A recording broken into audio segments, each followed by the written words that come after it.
Wonder Woman 1984. After all these years, I've found you. Highly anticipated sequel of Wonder Woman 2017, which was a quite successful film and which I personally enjoyed. Thanks to COVID pandemic, Wonder Woman 84 was delayed multiple times in 2020, until Warner Brothers finally decided to release it in theaters simultaneously with HBO Max. So now we have it. And it was Disappointing.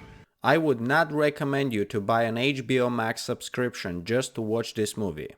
I guarantee you will renounce your wish. I renounce my wish. But before I start shitting on this film, let's try to find few good things about it. Acting was excellent.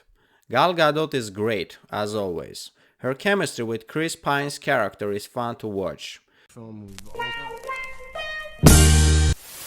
Kristen Wiig's performance was good, but her character was a cliché villain whose only purpose is to physically challenge main hero. Similar to Electro from Amazing Spider-Man 2, she was an awkward, weak person who after getting all her powers suddenly turns to be bad.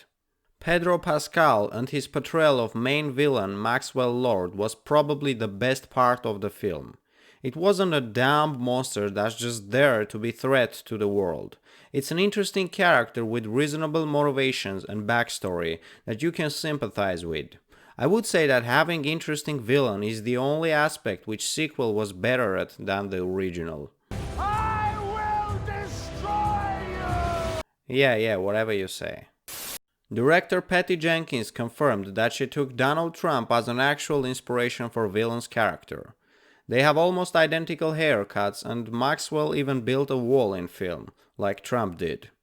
In a year of presidential election, to portray one of the candidates as a villain, turns out that cinema is not just an art but also a political tool. Who would have thought? There were some emotional moments in film and they kinda tried to give a deep premise.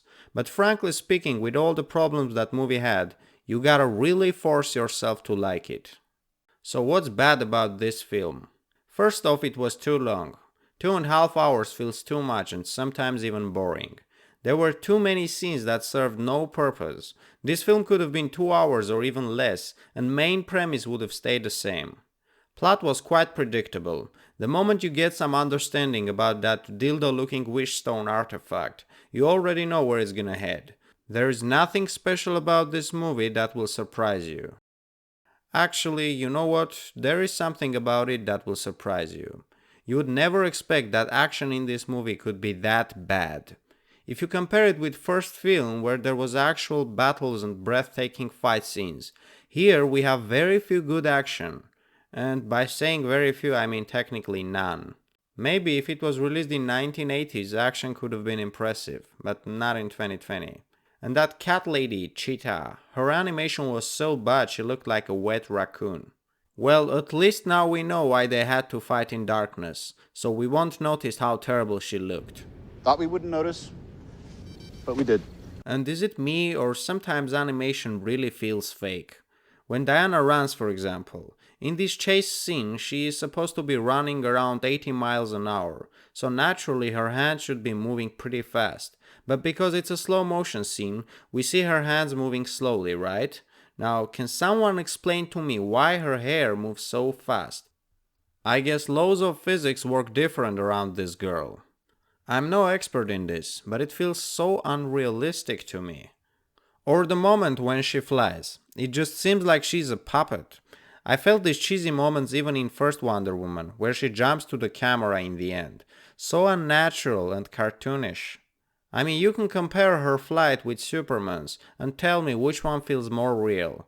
Answer is obvious. Man of Steel is directed by Zack Snyder, a guy whose movies always have perfect visual. And you could say it's unbelievable that a film worth couple hundred millions can have a problem with visual effects. But then you remember about Green Lantern and take your words back. I know, right? There were plenty of questionable moments around plot that challenges your logic.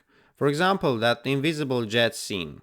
Diana makes the jet invisible to avoid being detected by radars, but that's not how radars work. Radars send electromagnetic waves, and when those waves reflect from objects, radars detect it. so making plane visually invisible won't help in this case. But okay, let's just say it's a magic trick and Diana can do it. How about Steve, who is a normal human? Just because he was a pilot during World War I does not mean that he can figure out how to fly a futuristic high-tech airplane in few minutes. It's like assuming that any Uber driver can handle a Formula 1 car. And why the hell they have an actual military airplane tanked up with fuel in the Aviation Museum? And these are not the only problems. I can do this all day. See what I'm saying? So many questions that lead to one and only explanation. Well, that's just lazy writing. In conclusion, Wonder Woman 1984 is definitely worse than Wonder Woman from 2017. It feels fake and cheesy, and its attempts to be emotionally touching don't fix its incoherence. For most of you out there, it will be a total disappointment, just like it was to me, even though I didn't expect too much from it. But if you're not a demanding viewer, maybe you will even enjoy it. Or maybe still not. That's it for today. See you next time. Bye.